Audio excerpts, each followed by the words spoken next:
Hey,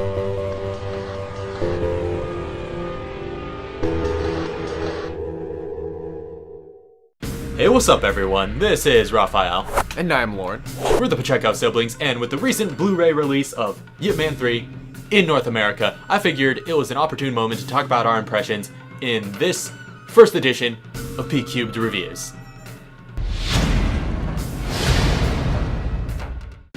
So, Yip Man 3, the third installment in the Yip Man franchise.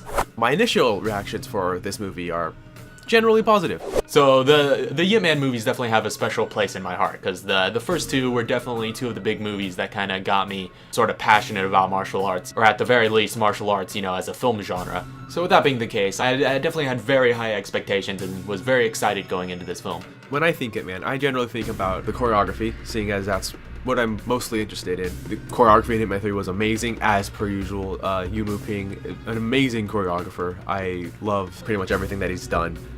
This movie was no exception. All the action set pieces were top-notch. You know, some of the first that come to mind would be like when Donnie Yen fights the Muay Thai fighter in a pretty cramped, close quarters sort of setting. I don't know how to pronounce his name, but the Thai fighter, but the Muay Thai boxer in this movie, the Muay Thai versus Wing Chun. Just amazing choreography. Because I've always thought that Wing Chun is a study in fighting. You know, it's close quarters. It's a lot of traps. There's like close grappling, and you know, Muay Thai is famous for its neck clinches and its inside. It has a lot of inside fighting there, and with its ranged strikes, you know, powerful leg kicks and stuff like that. But seeing that fight between Wing Chun and Muay Thai was just beautiful, and the choreography and the cinematography too that went with it. The camera work in that fight was really good. I think Raph told me that, you know, there's going to be a Muay Thai boxer in it, like probably a little bit before we actually watched the movie, so I didn't even expect it, and it came out of nowhere, and it was awesome. And then of course, you know, there's the one they advertised the heck out of, which was Donnie Yen versus Mike Tyson, and that was definitely something to behold. They worked really well around him never having been choreographed before. He's an amazing martial artist. He's a quality boxer, as everyone I'm pretty sure knows. But choreographing a fight scene for somebody who's never been choreographed before is always going to be hard, no matter how good of a fighter they are, because there's going to be things like, you know, throwing a punch isn't the same as pulling a punch. He definitely hasn't lost his boxing touch, and you know, the action director, Yuen Woo-ping, definitely knew how to choreograph around his strengths. And the fight between him and Donnie Yen was definitely, again, one of the standout set pieces, I would say. He threw punches like only Mike Tyson can. I actually really liked this, that the style that they used in the film for his character is, like, you know, his actual boxing style in the ring. And it's really interesting, because that style of boxing, or I guess just boxing in general, is really technical. There's not a lot of, you know, flair to it. There's not a lot of like big show-offy moves. They're all moves that are intended to knock somebody out or to, you know, defend yourself, and those don't really do well on screen most of the time, but he somehow pulled it off. The little intricacies, they all came off well on screen, and I don't know, I overall loved it. You know, his talking parts were still Mike Tyson, so there's that.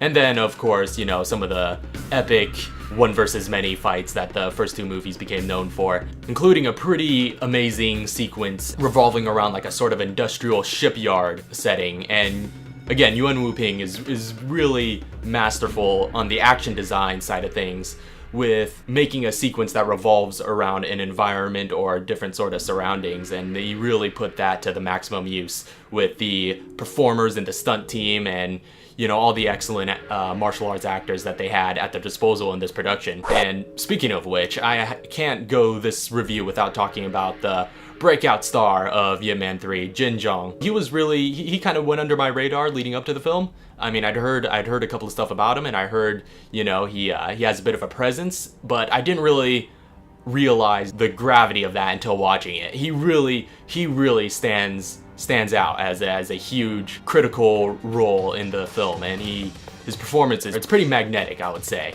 You know, you can't help but look at this guy. He has such a good presence in his acting, and such pretty good power in his fighting as well. He was a really interesting addition to the movie. his character kind of brought like this kind of flip side to Wing Chun that we hadn't seen yet before. It was really interesting dichotomy between these two characters who are using the same style for like drastically different reasons. He was explosive on screen though. His movements were amazing. All his moves were crazy awesome. He used Wing Chun in like a super hyper aggressive way that was awesome. He stands toe to toe with Donnie Yen pretty well, and actually I would say competes with him on screen in this film. But yeah, he's a sort of up and comer in the Hong Kong film industry from what I understand, but it just kind of makes me excited to see, you know, fresh new talent like this still popping up all over the place in the Hong Kong film industry.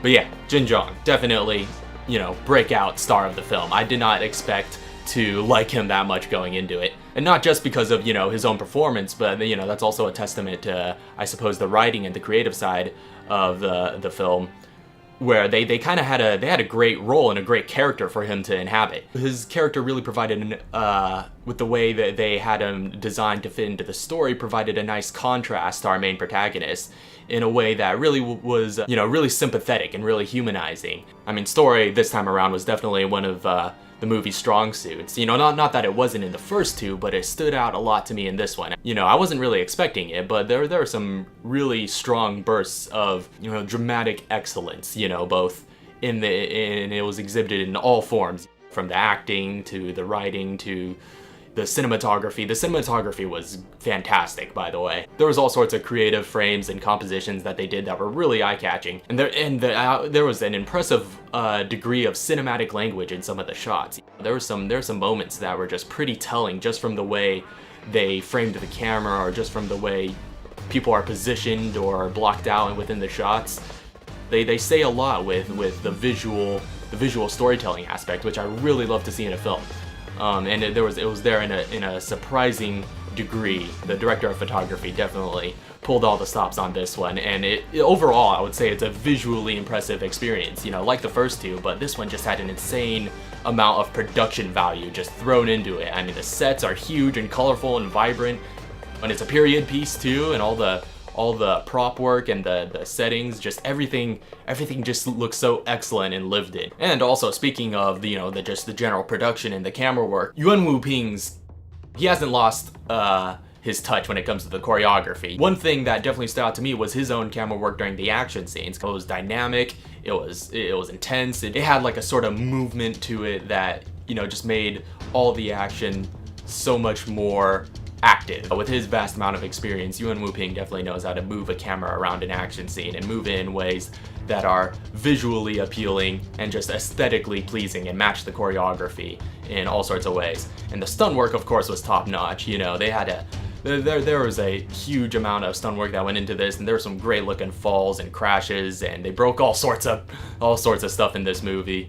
You know, again, there's a surprising amount of dramatic heft. Just everybody feels like they're given a role and given something to do, especially with Lin Hung, who plays Yip Man's wife. I definitely had some problems with her involvement in the first two films and how she was just kind of, you know, that's another example of a sort of character that's just sort of there. But in this one, she definitely felt like she played an active role in moving the story along and moving the narrative.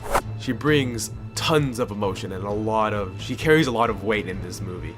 And I didn't expect to cry during some of the scenes. Actually, I just didn't expect to cry during this movie. I was expecting lots of just non-stop action, but I did not expect to cry during this movie, and I did on a couple of occasions. She brings a nice balance, and so, you know, I really like that about that character, and of course Lin Hung's performance.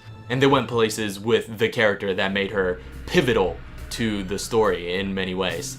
And it sort of completed and rounded out the whole character arc narrative, I think, of Yip Man himself. You know, the sort of character arc he's been moving along over the course of these three films, it sort of wrapped it up in a nice sort of way through her and through her story and through the other events that transpire around them. So Donnie Yen in the role of Yip Man is still probably one of, I think, I wouldn't say like his better roles, because he's had some pretty good roles, but still, Yip Man is that character that Donnie Yen will be remembered for, and for a really good reason. he embodies the philosophy of Ip Man very well as an actor and as a martial artist. You always know his fighting is going to be on point. He's a masterful martial artist, and arguably one of the greatest on-screen martial artists to have ever lived. But one thing that sort of took me off guard, I mean, I've always thought he was a decent actor, but his dramatic work on this film was on point. There are some scenes where he was, you know, showing some genuine emotion, and he pulled it off pretty well, I think. It is hard to look for dislikes in a film that's this exciting as an action film, because I definitely think the world is lacking in great and exciting action films in this day and age. You know, they're so few and far between that whenever there is one, it just stands out like a sore thumb. But still, I do have to say I have some criticisms about it, you know. For one, I had a few problems with the choreography. I mean, not necessarily problems, but like the absence of Sammo Hung in the action director role is definitely felt in this movie.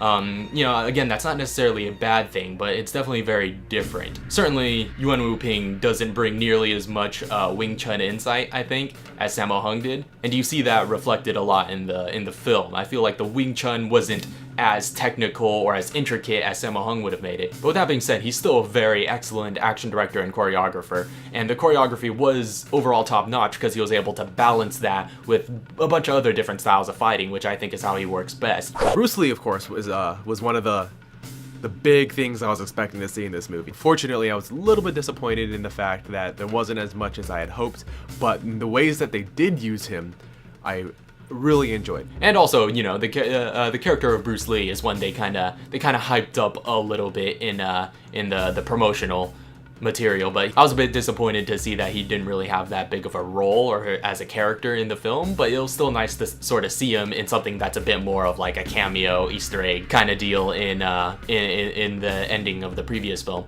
And with that being said, I'm just incredibly relieved that they didn't end up doing a CGI Bruce Lee like they're originally planning on, because that could have been disastrous. They didn't use him in the way that you would expect you to use a character like Bruce Lee. The way that they used him in this movie was really interesting. He was kind of like this, just you know, I guess like this background character that we just happened to know the name of. I also honestly had a little bit of problems with some of the child actors in it too. It wasn't really detrimental to the movie, but I definitely noticed how much I didn't notice them.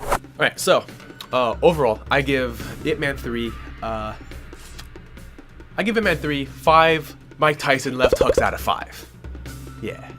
But yeah, overall, I would say I sincerely enjoyed Ip Man 3. You could definitely see just the production value bleeding through the screen in all the, again, the vibrant sets and the also really crisp cameras that just made every image in every frame just look super good to watch. It's really aesthetically pleasing. But in the end, I would say this film certainly carries the same spirit as the first two movies in the franchise.